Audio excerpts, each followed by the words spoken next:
Hi, welcome back to Album April. It's April 17th, and today I listened to 1989 by Taylor Swift. Happy Easter, by the way. Anyway, I was there when Taylor Swift made her ascendance into pop stardom, and looking back on it, the plan to get her to the top was thought through decently well. A lot of people saw Red as Taylor Swift's big sellout move or big pop move, but really that was just a transitional period. With the singles and songs from Red, she was able to get one foot in the door, setting the stage for her to make her real debut into pop stardom with 1989.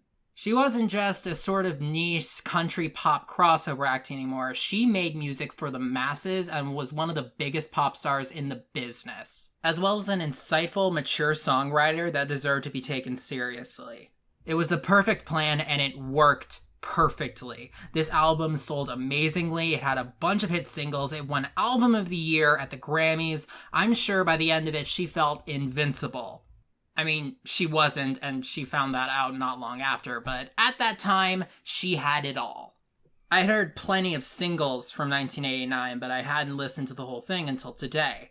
My first impression was, I remember how I said in my Kid A review that there were no real single-sounding songs from the album, they all just sounded like album tracks. 1989 is the opposite. All of these sound like singles. I mean, some of them don't sound like particularly compelling singles, but they all sound like self-contained things. They don't really come together to tell a story. In fact, a lot of the songs directly contradict each other.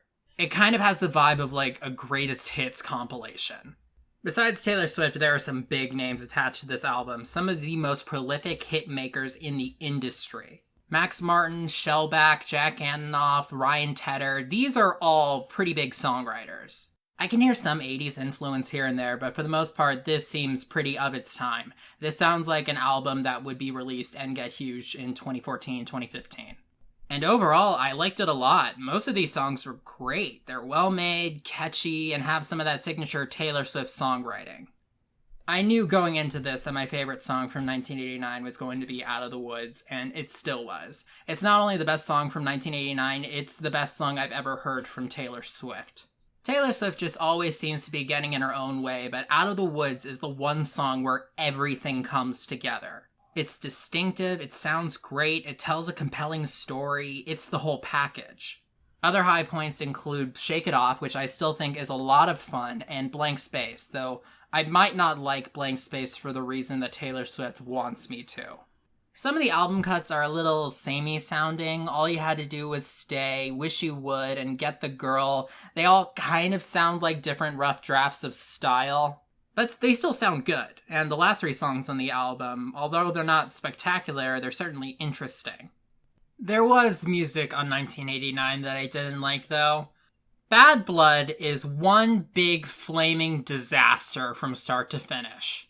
Kendrick Lamar's feature and a very elaborate music video did a lot because they were distracting from the song itself. You got no hook, you barely have a melody, and it just sounds ugly. I remember during one of the choruses, like way off in the distance in one of my ears, I could hear a guitar. And like in the last chorus, like still just as far away, I could hear like this little synth. And it sounded like there was this valiant effort to try to make it sound good and melodic that was just getting completely overpowered by the rest of the song. Not only is it executed poorly, I don't even think it would have worked if it was executed correctly because she proved with Bad Blood and Look What You Made Me Do that she is not the type of singer who can pull this kind of song off. Taylor Swift is a lot of things, but a badass is not one of them. So overall, how does 1989 hold up? Musically, I think that all the songs, except for one, are at least decent. And it seems like most people, even people who don't like Taylor Swift, there's one song from 1989 that they think is amazing. It kind of reminded me of Thriller from yesterday, where you could just tell that this album was going to be big. It had that something to make it an unstoppable force. Overall, I thought it was pretty good. Happy Easter, and I'll see you guys tomorrow.